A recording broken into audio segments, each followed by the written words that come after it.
We're reaching a turning point that will forever determine our future, how we live our lives and how our children will live theirs.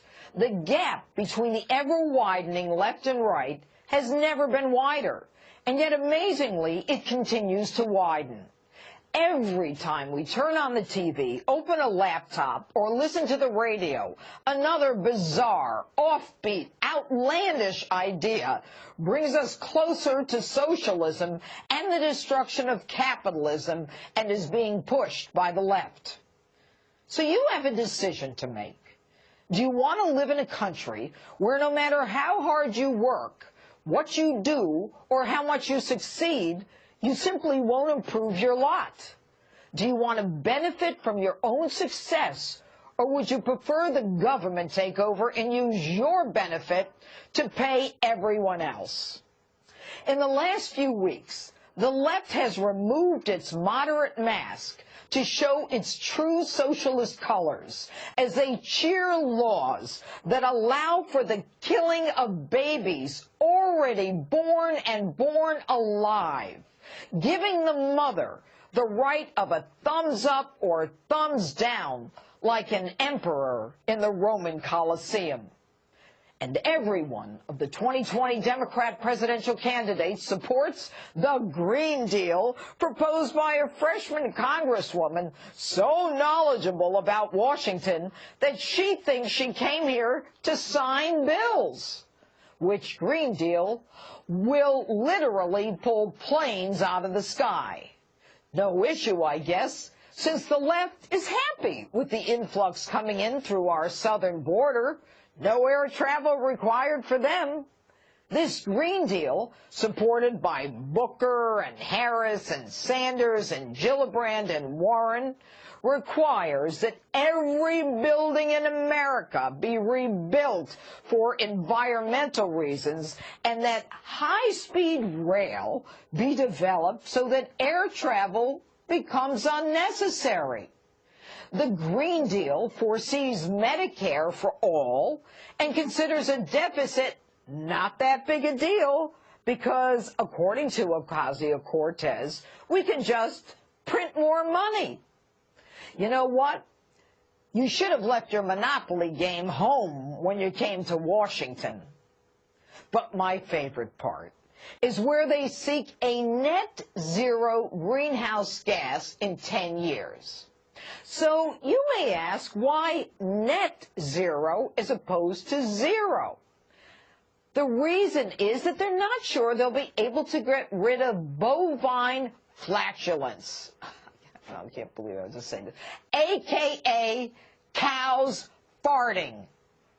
These emissions from cows are a concern to the left because these bovine emissions have an environmental impact, and the methane gas produced by the bovine flatulence contributes to the greenhouse gases that contributes to global warming.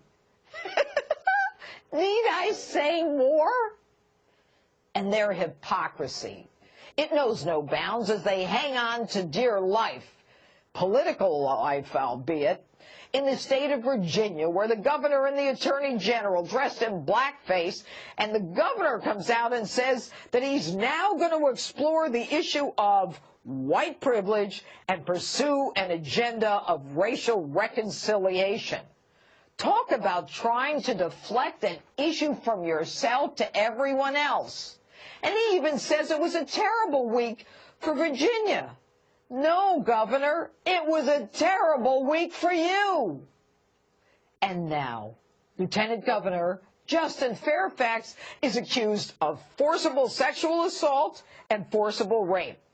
Although the date of one attack was 16 years ago and the other 15 years ago, the victims have a very specific recollection. One asked classmates who corroborate her immediate outcry that Fairfax raped her. One victim remembers the date, the time, the place, and telling her classmates. One involves a doctor who says that she was forced to perform oral sex on Lieutenant Governor Fairfax. And although she did not bring it up until years later, it's a far cry from the demands of the left that Brett Kavanaugh remove himself as a candidate for the Supreme Court for something that allegedly happened more than 35 years ago with an alleged victim who didn't remember where it happened, when it happened, and who never reported it to anyone. Fairfax's victim has the date, place, time. So what I want to know is, where are the Democrat senators who turned the Constitution on its head for Kavanaugh, saying that all women need to be believed? Now, where are all the women in their pink hats? Where are the women who suffered sexual assault storming the doors of the Capitol during the Kavanaugh hearings? Where are those women who refused to allow the elevator door to close in the Senate as they had a fit and sought to blame Brett Kavanaugh for their own distress? I guess if the accused is a Democrat, the rules don't matter. And so it seems the Democrats don't care if someone is in blackface, happens to be a Democrat, or if someone accused of sexual assault happens to be a Democrat, or if a baby is murdered after it is born. This is a group that actually sits on their hands when the President of the United States says he wants to stop human trafficking. A group that sits on their hands when the President says he wants to end childhood cancer. And they sit on their hands when he says he wants to have a plan to eradicate AIDS. Who are these people who are more hateful of one man, our president, that it matters not that he wants to protect babies or stop human trafficking or eradicate AIDS? I'll tell you who they are. They are people who don't care about us. They only care about power and making sure that they keep it. And for all of you who can't make sense of why normal thinking people would not support a border and not care if illegals, including MS-13 members, come into our country, you need to understand that this group knows that they have lost Americans, and their only hope is to get immigrants and illegals into our country so that they can maintain their power base. And if you think socialism will never happen in this country, just take a look at what has happened in the last 10 days and ask yourself that question one more time. And that's my open. Let me know what you think on my Facebook and Twitter at Judge Jeanine. Calls for unity cooled quickly as the now House Intel Chairman Adam Schiff made his first big move tonight, announcing a sweeping investigation into President Donald Trump and voting to turn the transcripts of the congressional interviews with Donald Trump Jr. and Hope Hicks and others over to the special counsel Robert Mueller for cross-checking, wasting no time firing back from the president. He's just a political hack who's trying to build a name for himself, and I think that's fine because that's what they do. But there would be no reason to do that. No other politician has to go through that. It's called presidential harassment, and it's unfortunate, and it really does hurt our country. Joining me now, former prosecutor and Congressman, Fox News contributor Trey Gowdy. Good to see you tonight, Trey. Thanks for being here. I also want to put up a tweet by Adam Schiff and get your thoughts on this. He says, I can understand why the idea of a meaningful oversight terrifies the president. Several of his close associates are going to jail. Others await trial, and criminal investigations continue. We're going to do our job and won't be distracted or intimidated by threats or attacks, he writes. What say you, sir? I just wish Adam would be intimidated by the facts. The 2 years that I worked with him on the Russia probe, Adam was wrong about collusion. Remember, he said he had evidence that was more than circumstantial but not quite direct, that the president colluded with Russia. He was wrong about Donald Trump Jr. and who he called before and after the meeting at Trump Tower. Adam has also leaked incorrect information to media outlets. I wish Adam were serious about oversight. There's a lot that needs to be done in the intelligence community about leaks, about FISA.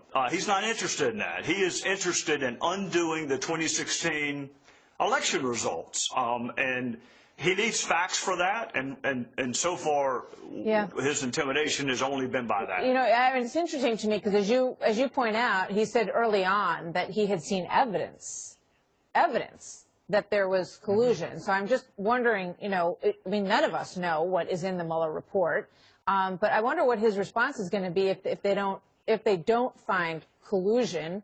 You know, nobody knows what else they might see in there. But I mean, how's he going to react, and where's his evidence going to be if indeed that report disappoints him? I just hope he's asked. I mean, I'll just settle for someone in the D.C. print media asking Adam a follow-up question. He said he had evidence of collusion between Russia and President Trump before Bob Mueller was ever appointed. He had evidence of collusion before anybody else did, according to Adam Schiff. So why is he not constantly asked, as a Republican would be and should be, if you claim you have evidence, direct evidence of collusion, what is it? And he's either not asked or he's not forced to respond. Yeah, and if that's the case, I think you know, most of America would certainly like to know what happened, because everybody would certainly want to know that if that was indeed the case. In terms of Mr. Nadler, Congressman Nadler, who is heading up the committee, and he is asking for Mark Whitaker, the acting attorney general, who's coming in on February 8th to testify about why or why not, you know, what his process was on not recusing himself from the Russia investigation when he became acting attorney general. Then they said they were going to subpoena him also, even though he said he was going to come and talk to them. Yeah, there are three reasons that Jerry Nadler did that. Number one, so you and I would be talking about it, and others would be talking about the acting AG being under subpoena. Number two, it does compel attendance, but Matt's already said he's coming. Thirdly, and importantly, what I don't think your viewers know is when Matt says, I can't answer that question because it's privileged, I can't answer that question because it's an ongoing investigation, if you're under subpoena, it makes it much easier for the committee to compel you to answer. That's why they're doing it. They're not worried about him not showing up. He's already said he's coming. Although, Martha, I hope he doesn't. He's going to be the AG for about another week.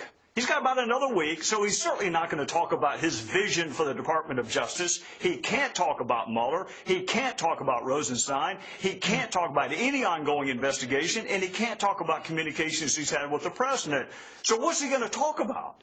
He's not going to be there in a week. So, look, Matt's got access to much better legal minds than mine, but I think I'd have a cold Friday if I were him. And then by this time next week, Bill Barr will have been confirmed, and he can come answer all of Jerry Nadler's questions. But Whitaker's got, what, a week left on the job? Good point. Good point. Trey Gowdy, thank you very much. Good to see you as always, sir. See you next time.